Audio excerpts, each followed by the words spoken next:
প্রত্যেক বছর আমাদের বাড়িতে সকালবেলার ব্রেকফাস্টে এই জিনিসটা আমাদের কম্পালসারি খাওয়া।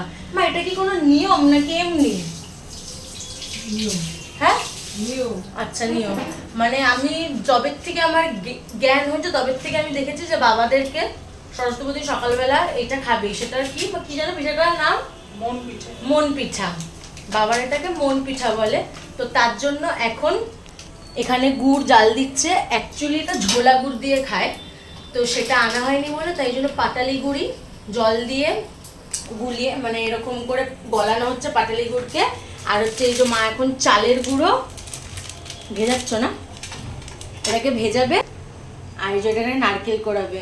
হয়ে যাওয়ার পর দেখাচ্ছি অ্যাকচুয়ালি দেখতে কি হয়, মানে কেমন দেখতে হয় জানি না। এটাকে আর কে কি নামে বলে, বাট আমরা বলি এটাকে মন পিঠা। এটা আমাদের নিয়ম বলতে পারো, তাই জন্য এটা আমরা প্রত্যেক বছরই খাই।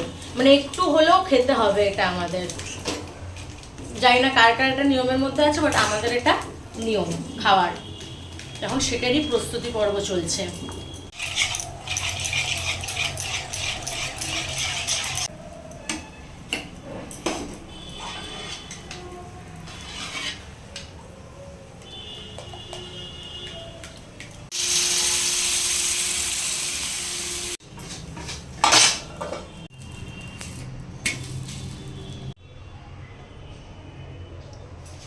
গুছিয়ে নিয়ে বসেছি, পিঠে নারকেল গুড় সব নিয়ে বসেছি। এবার খাওয়ার পালা।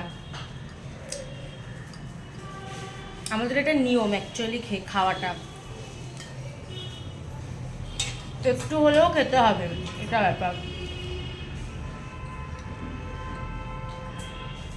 এটা খাবার কম্বিনেশনটা সম্পূর্ণ অন্যরকম। পিঠেটা হচ্ছে নোনতা শুধু খেলে, গুড়ে ভেজিয়ে খেলে মিষ্টি, মানে নোনতা আর মিষ্টি দুটোই। মানে বেশি গুড় দিয়ে যদি খেতে না ইচ্ছা হয়, একঘেয়েমি লাগে, তখন শুধু শুধু খাওয়া যাবে। আর যদি নোনতা খেতে ইচ্ছা করে তখন গুড় লাগিয়ে খাবো, হয়ে গেল। নোনতা একটা ডিশের মধ্যে নোনতা আর মিষ্টি দুটোই হবে, বাহ।